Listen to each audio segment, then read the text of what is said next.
E aí, menina? E aí, boa tarde, Caveira. Tudo bem com você? Tudo bem, tudo bonzinho, e você? Eu me sinto em ti. E assim gozo da vida pelo transpassar da existência. Então eu acho Mu- que tá tudo bem. Muito bem. Olha, nós recebemos algumas perguntas que talvez você possa nos ajudar a responder. Talvez. Ou eu complico mais, não é mesmo? Também, também. Estamos abertos às duas possibilidades. Graças ao todo Deus.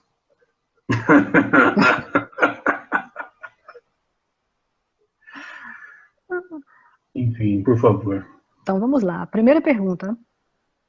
A pessoa diz: Olá, poderia perguntar aos nossos amigos sobre o tráfico de drogas e o traficante sobre o ponto de vista da espiritualidade? E ela acrescentou: belo trabalho.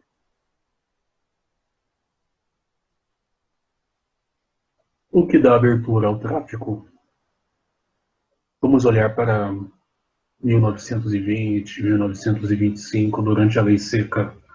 Quem mais ganhou meios quando não poderia existir bebidas alcoólicas? Quem produzia as bebidas ilegalmente? E quem conduzia as mesmas, dando aos consumidores meios de consumo. Sim, ficaram riquíssimos, sim. E quando foi legalizado, o que aconteceu? Quando foi legalizado, aí se industrializou e se tornou um negócio como qualquer outro, com lucros como qualquer outro negócio também. Então, os lucros já ficaram mais na faixa do sistema comercial normal, aceitável. Um processo logístico, funcional e privilegiado pela aceitação sistêmica, dando uma outra conotação ao tráfico, deixando o mesmo inexistente quando o tráfico se torna economicamente viável. É notável que o processo econômico e sistêmico, político e social é bem mais amplo do que tal abordagem. Mas eu não posso dar uma visão espiritual, pois quem é contra a legalização do uso de algumas substâncias também está dentro da mesma visão, pois a visão espiritual é a visão do todo, como um espectro funcional, multidimensional e até mesmo real diante do padrão macroscópico das coisas. Entende? Ou Sim, seja, se existe manifestação, existe equilíbrio.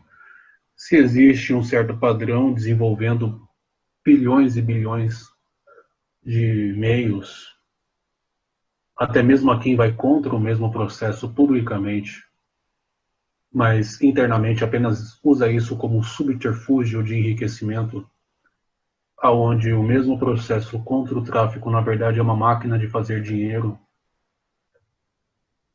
Então,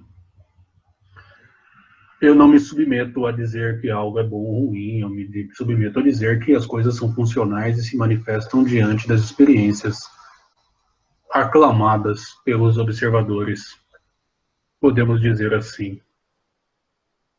Parece superficial, mas faz pensar, não é mesmo? sim, tanto que aqui nos estados onde já se legalizaram o consumo amplo, por exemplo, Colorado, ah, estão inclusive usando o dinheiro do imposto gerado pela venda legal da maconha para financiar as escolas, né? Isso gerou até um superávit pela primeira vez nos fundos para a educação no estado. E, e Mesmo dentro de uma taxa de juros e um padrão de uso dos impostos de forma mais consciente. sim, e gerou uma oportunidade também para o pequeno produtor, as pessoas produzindo, e elas está um processo interessante de observar o que está acontecendo no Colorado. E ao invés do que haviam previsto de que aumentariam o número de incidentes de violência e coisas assim, foi o É a contrário. mesma cartilha, não é mesmo? Vamos implicar o medo para conscientizar as pessoas que o meu modo de ver o mundo, que é ótimo para mim, é o melhor. É uma cartilha, não é mesmo? Sim, é uma cartilha. É igual economicamente falando, vamos praticar a austeridade e fazer com que as pessoas pensem que nós somos a única solução, quando na verdade somos o vírus e o câncer do sistema. Uhum. Mas é uma questão de ótica. A minha ótica não é a única verdade, é um pequeno filtro diante da minha observação finita de todo o espectro, uma opinião.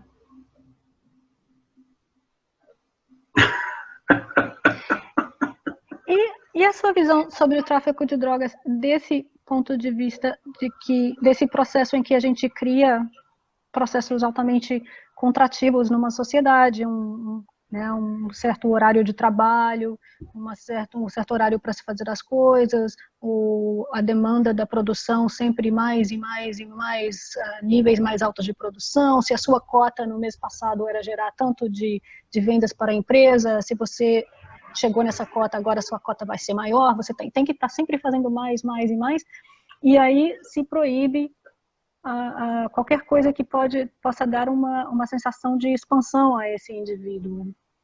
O que você Isso acha para disso? mim tem um nome, chama escravização pós-moderna. Você dá um certo sentido de liberdade inexistente. Você tem liberdade, mas para comprar e favorecer o mesmo sistema do qual você é preso. Não muda muito da servidão que existia no Egito Antigo. Hoje é dado como servidão, mas na época era um sistema funcional, onde o povo acreditava que aquele conceito de vida e aquele padrão em prol do todo era o melhor.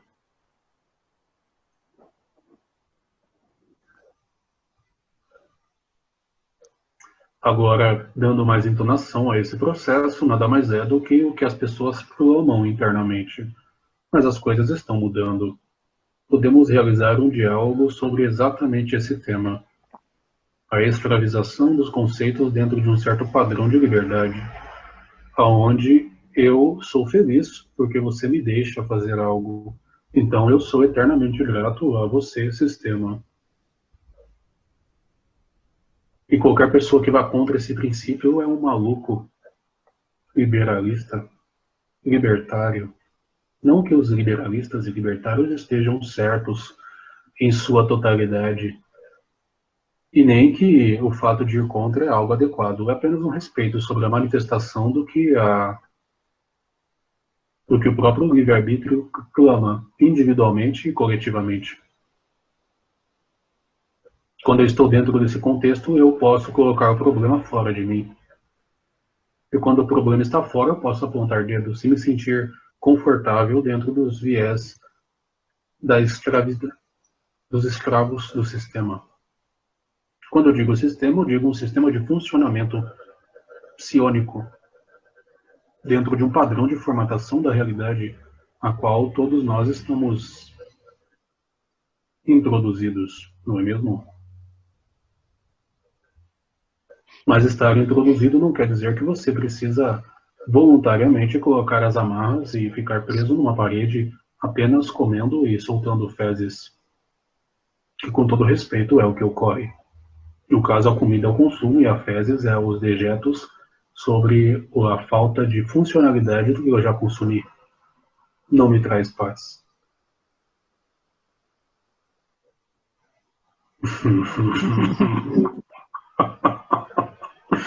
Eu espero que as pessoas me compreendam.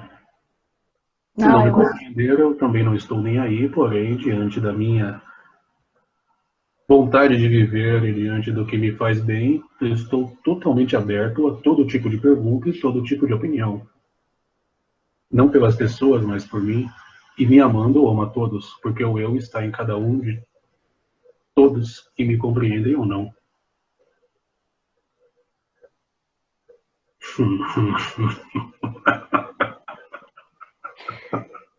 Sim, e a visão sobre, porque uma partezinha da pergunta era a visão da espiritualidade sobre a função do traficante de drogas. É a mesma função do chefe. É a mesma função de alguém que exerce uma função dentro do padrão sistêmico, aclamado coletivamente. Não estou dizendo que você acha isso, mas um certo padrão de pensamento é ecoado diante dos padrões sistêmicos coletivos. E assim, alguém com certas tendências capta e exerce uma função.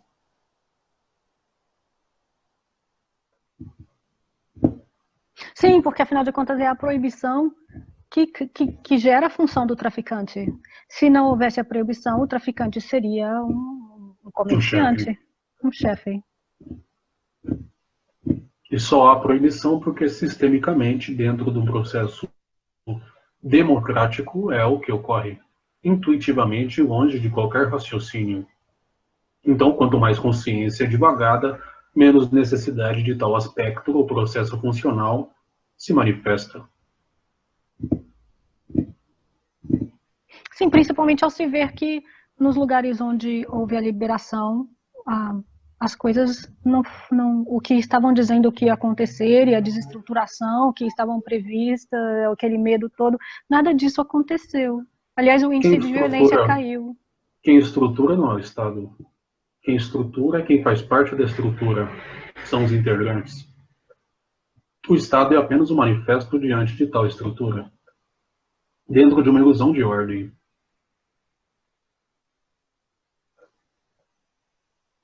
Sim, tem razão. Pode-se dizer nos lugares onde isso foi liberado. Nos lugares e onde não é liberado também. É um processo sistêmico, onde não há crenças e processos de análise, e você coloca esses contextos. Tira a eletricidade e tecnologia das pessoas. Todo o sistema de governo e de Estado vai ruir. Voltaremos ao feudalismo.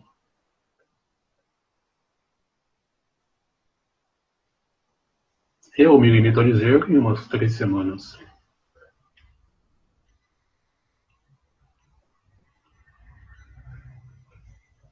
Sim, porque a vida urbana se desestrutura. De fato, o que limita as pessoas, se é sobre um contexto social, além do medo e da própria moral que consciencialmente vai se elevando, é o contexto sobre ações, sobre o meu comportamento e a forma com que vão me ver. E dentro do mesmo contexto, o medo sobre análise, sobre um processo sistêmico onde eu não serei aceito socialmente, me coloca sobre certos deveres e padrões. Não que aqueles deveres ou padrões são os melhores ou os mais aceitos, mas como eu me vejo inferior ao sistema como um todo, eu obedeço.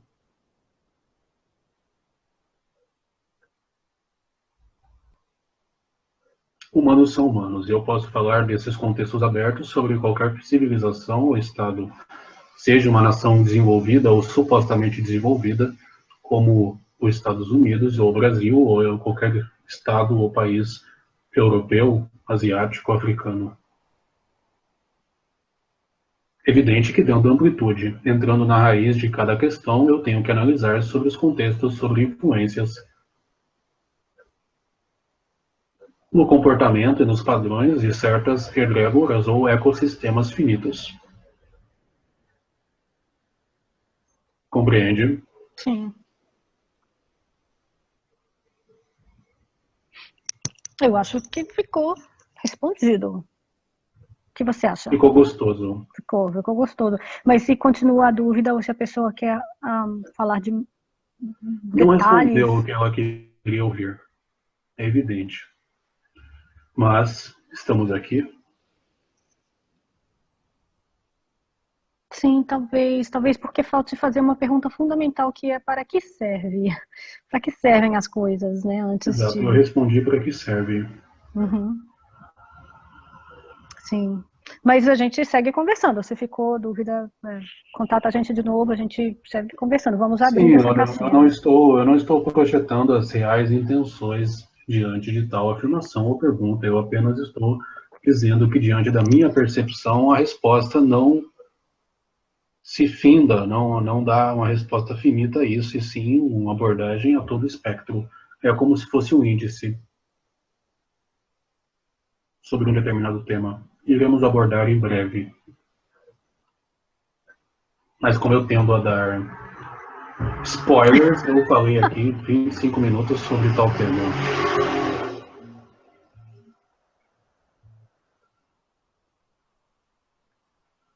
Sim, Sim, então podemos ir para a próxima? por favor.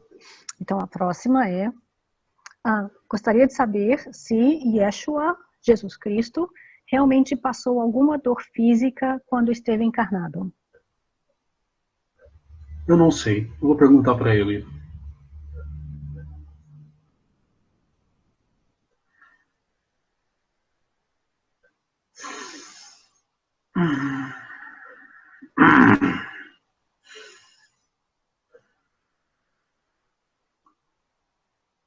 Como é a dor para você? Como é dor para mim? Para mim a dor é um desconforto, é uma coisa que eu quero que pare. E quando você entende a dor, o que ocorre com ela? Quando você entende a mensagem do corpo? Aí é igual quando a gente está grávida e vem as contrações, mas você sabe que aquela contração ela tem que ser forte daquele jeito, tem que ser assim, porque ela está tentando, ela está fazendo, ela está ajudando aquele bebê a nascer e é um bebê que tem que passar por ali. Então tudo está trabalhando junto. Aí vira como se fosse vira Uma como se fosse um comunhão, fluxo, uma comunhão de com o fato. corpo. Mas e quando você tem alguma dor em um certo estado? Igual, você está com uma certa inflamação. E aí você não pode se mover. E quando você se move, dói. Quando você não se move, não dói. Ou quando está parado, dói menos. Eu sou bastante obediente. Aí eu sou bastante. Aí eu falo assim: olha, isso está me contando que. O meu corpo está me contando que no momento não é para eu me envolver, porque o meu corpo está tentando fazer alguma coisa aqui e o movimento não ajuda ele a fazer. Então ele fala: olha, fica quietinha. Aí eu fico Exato, quietinha. exato. Então, se eu entendo intrinsecamente qual a mensagem do corpo sobre um certo padrão comportamental ou sobre uma certa energia, e eu mudo esse padrão dando uma válvula de escape energética, tirando a compreensão de cada ponto energético, a dor some, não é mesmo? Sim, ela passou a mensagem dela. Exato. Então, quem quantifica ou qualifica tal dor? É quem está passando pela mesma, não é? Sim. Agora, vamos à resposta que nós recebemos do nosso outro amigo. Ah, inconscientemente, Cristo sabia da causa sobre a comunhão de tal dor, nascendo o Filho, consciência, estudo e experiência mútua em 2000 e poucos anos. Mas conscientemente ele quantificava e qualificava tal dor, sobre a crença de que aquilo era um bem comum. Diante daquilo, a dor não tinha sentido ou comunicação corpórea à mesma essência. Jesus, sob o intermédio do Cristo cósmico. Então a dor era irrelevante. O eu, Cristo, de 33 anos, sentia dor. Mas o eu maior, Jesus Cristo, Cristo cósmico, apenas anotava. Eu tenho nota de tal dor, mas tal dor é menor do que o meu manifesto. Logo, eu existo e coexisto em todos, e até quem pratica e impõe tal dor. Mas a imposição não se finda e não entra sobre a minha expansão natural.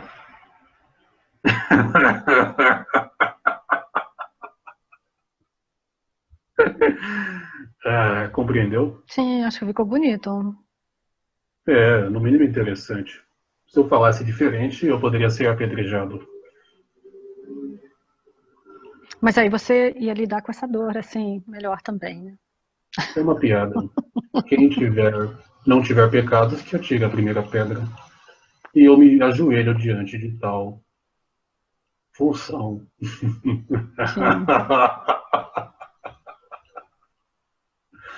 Pecado é culpa. Pecado é a limitação do poder, é a limitação da liberdade e da própria potencialidade de tal manifesto. Mas, enfim, no momento estamos recebendo perguntas, então eu não posso dar mais spoilers. Tudo bem. Olha, então podemos ir para a próxima? Ah, por favor, senão eu vou levar para o chão de orelha. Olha, então, oi pessoal, estive vendo alguns vídeos de vocês, são muito bons, gratidão. Olha, gratidão. Aqui vai a minha questão. Eu sou psicoterapeuta e faço psicanálise, tarô, radiestesia, mesa quântica, em breve também terei hipnose ericksoniana. Meu Então, Deus, eu quero entrevistar ela. pois é, eu também. Olha. Então a pergunta é, eu gostaria de saber, qual a eficácia destas terapias em nossos processos de autoconhecimento e conscientização?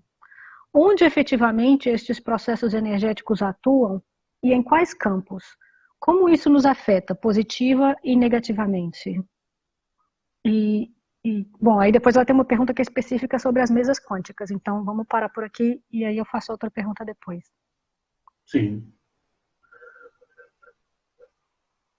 Positivo ou negativo? Depende de quem quantifica e qualifica, depende da ótica. Na minha ótica, tudo é positivo. Na minha ótica, diante da simbiose que se dá nas crenças e no intermédio sobre psicanalista, psicoterapeuta e etc, etc, tantos nomes, não é mesmo? Radiestesista, Sim. etc. Eles nada mais são do que uma interação diante da diferença sobre a procura de autoconhecimento mútuo. Quando eles se colocam à mercê de si mesmos, o meu autoconhecer e me conceber cura instintivamente o seu autoconhecer que momentaneamente se deturpa diante da falta de percepção de si mesmo. Assim, a comunhão de ambas essências em formato de toro sobre o manifesto no real se dá em uma expansão natural das duas partes. Humanos curam humanos. Eu acho que essa resposta responde toda a questão. Agora, o que se ocorre definitivamente depende de cada pessoa que participa do próprio processo e da percepção que a mesma dá, não é mesmo? Sim. Pois não, por favor? O que você... Não, eu ia dizer que as formas mudam, tem várias formas, mas o conteúdo é sempre o mesmo. Exato. O conteúdo é a expansão de si mesmo sobre a captação e decodificação e linearização do próprio contexto da vida. É a potência de agir, é o estado expansivo, é o estado contrativo, é a análise da senoide da existência sobre um certo padrão vibracional e manifestos sobre dimensões diferentes, ou até mesmo a mesma dimensão sobre interações e captação de um espectro distinto. É um ponto extremamente amplo, mas fechar e findar tal ponto pode nos dar uma conotação enraizada e longe de ser um contexto expansivo, tampouco consciencial como é a proposta. Estão me dizendo aqui que eu falo como um PhD em psicologia.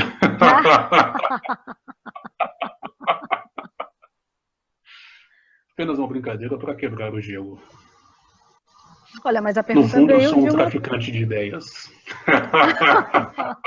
Mas a pergunta veio de uma psicoterapeuta que faz psicanálise, então você está falando a língua dela. Sim, é uma brincadeira. Eu tento falar a língua de todos diante das minhas limitações em simbiose, com as manifestações e ampliação de fatos desse amigo.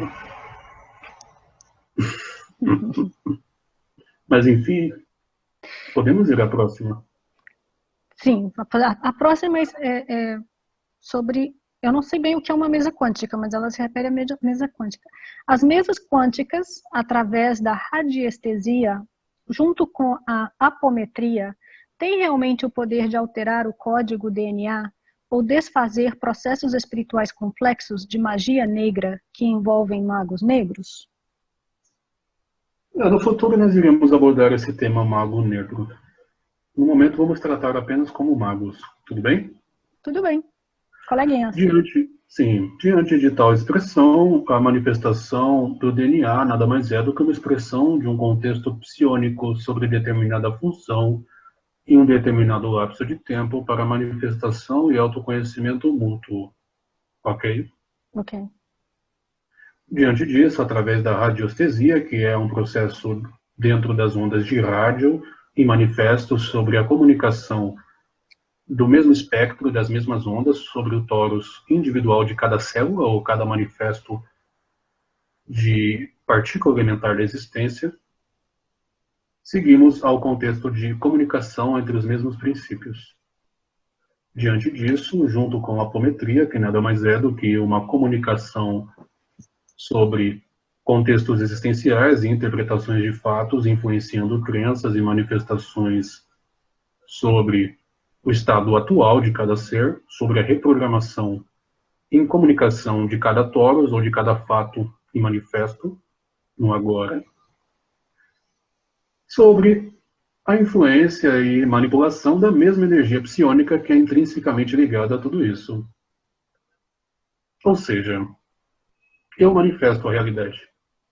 E tudo isso é uma ferramenta de manipulação do eu, sobre a decodificação do consciente em expressão no instigar do inconsciente sobre o manifesto da essência, psionicamente ativando e moldando a realidade.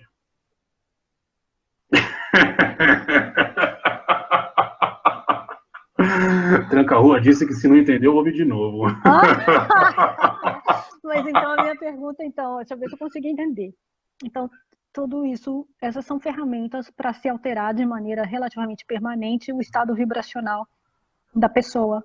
E assim se desfaz a afinidade com esses processos espirituais complexos aos quais ela se refere. É isso? Sim, também. São ferramentas de autoconhecimento mútuo. São manifestações de contextos em decodificações sistêmicas sobre certas abordagens para que todo mundo se conheça.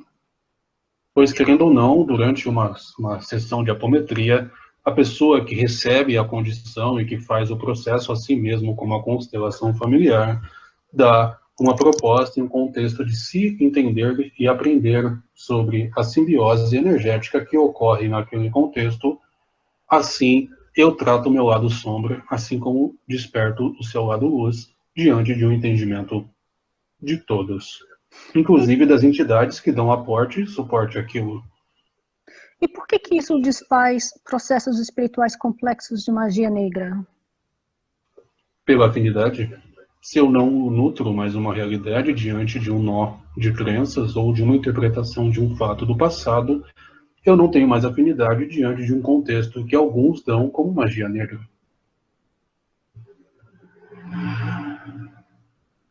Compreende? Sim, entendi. Interessante essa resposta. Sim. Eu vou contar lá para os Exus burros lá que fazem parte da minha brincadeira.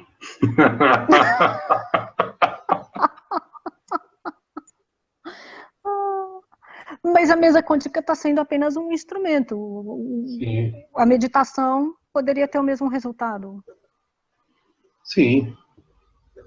Depende da forma com que eu enxergo, quais são as crenças, o que eu entendo como mesa quântica. Eu olho para uma mesa comum e vejo uma mesa quântica, pois a manifestação da mesa sobre um contexto real da física tradicional se dá sobre uma manifestação quântica, sobre a física de partículas e manifestação dos contextos atômicos, etc, etc, etc. Mas depende de quem vê, depende da crença, depende do contexto, depende de uma série de fatores. Como eu disse, experiências mútuas. O amigo mesmo faz o mesmo trabalho da mesa quântica, te dando soluções plausíveis sobre contextos e perguntas de funcionalidades sistêmicas, até mesmo para casa consciencial que você está manifestando aonde você mora, sobre a nossa tutela e nos dando meios de ser a nossa tutora. Não há melhor nem pior. Há um entendimento sobre o espectro funcional. Decodificações. Sim, sim. Sim. Não, mas é por isso que é lindo, porque tem várias ferramentas e tem várias opções para quem busca uma solução. Tem várias opções. É E bonito. todas elas unidas formatam um contexto de uma realidade mútua, Sim, onde não há autoria, há manifestação. sim, isso é muito bonito. Isso é muito bonito. Exato, é sim. É bonito a nosso ver. Eu comungo da sua opinião, mas é a realidade diante Sim. dos nossos filtros, evidentemente. Olha, acho que ficou lindamente respondida essa pergunta. Sim, estamos todos fofos. Bom, essa era a última pergunta. Eu agradeço a oportunidade sobre tal manifesto. Agradeço a hombridade deste amigo que se dá e se coloca como eflúvio de tais informações. Agradeço a você que nos pergunta e nos ouve e faz parte de todo o contexto do próprio trabalho. Agradeço a todos que nos ouvem e agradeço a todos que participam de tal intenção, levando consciência às próprias consciências que se manifestam em experiência conosco. Obrigado, paz. Gratidão.